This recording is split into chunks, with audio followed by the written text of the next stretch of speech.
This right here is how you write character development in an isekai.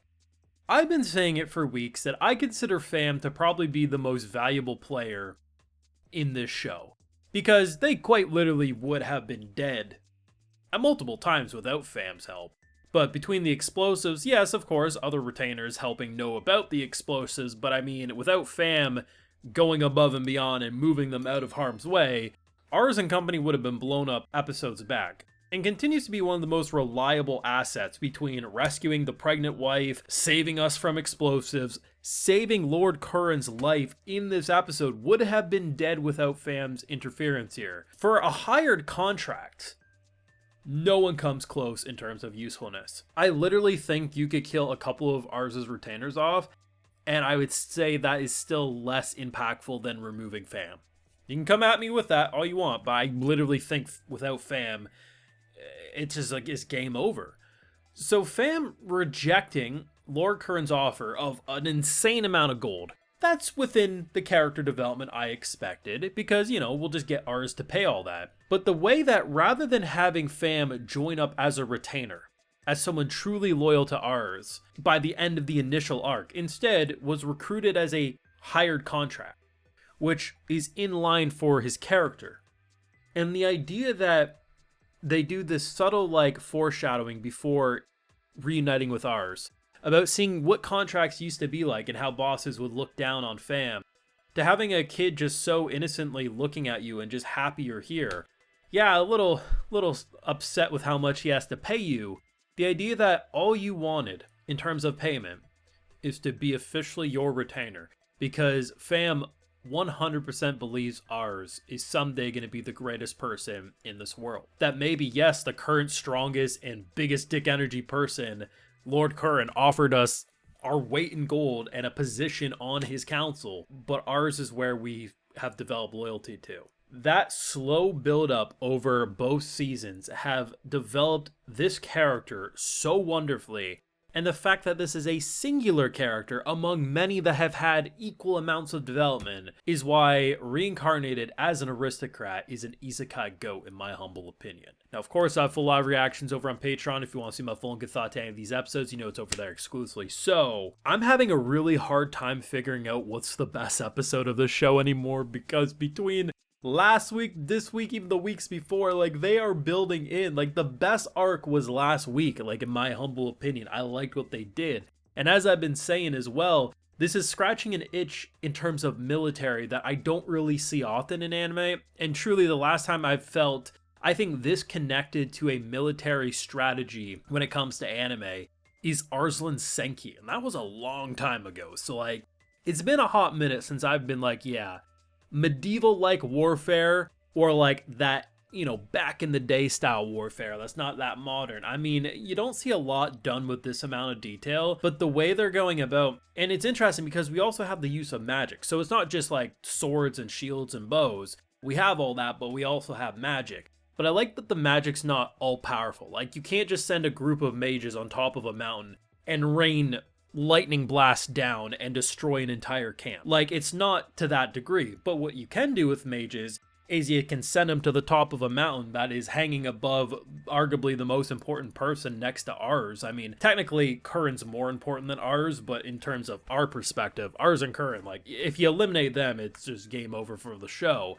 Send a bunch of mages on top of a mountain and do a ridiculous storm. That water is the perfect distraction to basically do an ambush. They're going to probably get stuck, caught in mud, it's going to make them stumble. So rather than making it completely OP, you make it just an insane way to get a jump on your enemy. And it's so interesting too, because initially what the whole plan was that Pham was being sent to Curran in order to ultimately say, hey, we got our victory. But Pham discovers that these supplies are, they're burned and destroyed, which initially I thought that was the worst case scenario. Pie on my face. I thought walking into this episode, oh shit, all of their supplies being burned and destroyed, that's the worst thing that could possibly happen. Because think about it, right? If they have to regroup and resupply, if this war gets dragged out to winter, they are the side that's approaching gated communities, basically. People can haul up with all their supplies protected by a wall and archers and the winter is going to do them dirty. So they are on a time crunch. So I'm thinking there's no way you top that being the worst case. And they escalate into killing Lord Current. I'm like, oh shit. And I have to say, this is why I love the anime medium. What they did with the shadow magic, when it all kind of cuts off initially because of the storm, they go into grayscale. It's mostly black and white, and I loved what they did visually. I'm pretty much expecting what they're going to do is that there's going to be red in terms of color on this because of blood and shit. But instead what ends up happening is Pham comes in, lights up his character model alongside Pham's, grabs us, and then retreats. And for having essentially an assassin character, I like that we actually let the assassin feel like an assassin. It's a character who fights in the shadows, does not fight clean, and when shit's hitting the fan, retreats because there's no honor in dying, essentially. Just wonderful. It really is. And building up throughout this episode, I wasn't sure. I knew there was going to be a punchline. Quickly, they save Current, so I'm thinking it's not going to be his death. But I was a little concerned for Pham. I actually thought when Pham was left alone and sent Current off, that was major death flags.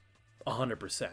And when the first bit of blood was on the tip of the sword, I was like, well, this is absolutely going to be game over, and ours is going to lose the most valuable character in his arsenal. And then instead, he retreats because he values his life, and it's no use. Like, even if I got a slice in, this person did jump me, and I could easily die too. Just such a good episode, and I love the build-up because obviously I'm biased with this episode initially because Pham is probably my favorite character even entering this episode, next to probably Ars's father. Just a very enjoyable character for me, so it's an episode that immediately targets my interest. But it's the fact that rather than just having another retainer join in because we finished their arc, we finished Pham's arc in Core 1. So the fact that over these episodes we built this trust, and despite Pham being mentally and physically exhausted, like, bro, you keep sending me on new missions, my pay's just gonna increase because you're not giving me time to breathe. We end up in a situation by the end of this episode with literally no gold in payment.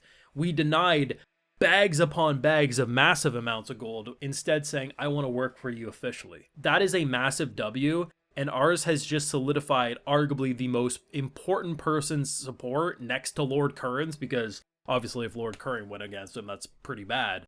But you get my point. Like, this is a massive W, and I love the fact that this is a fantasy, an isekai that understands how to write these characters, because this is some isekai character peak. Your thoughts down below. What did you think? Whether you're a huge Pham fanboy like myself, or you just thought the character was okay, what did you think of this episode? And do you agree it's getting impossible to actually pick the best episodes? Because that's how I'm feeling. Let me know your thoughts and feelings down below. Leave a like if you enjoyed. Subscribe if you're new around here. Of course, ring that bell. And like I mentioned, full live reactions over on Patreon. And hey, while you're over there, I'll also give you a video shout out. So today we got Acrylic Music, Genop HP, Earl Caleb Smith, Daniel Sharp, Marcel 1980, Old Man, and we also have Neki Russ. So I appreciate the support, everyone. Please take care. You all have a good one.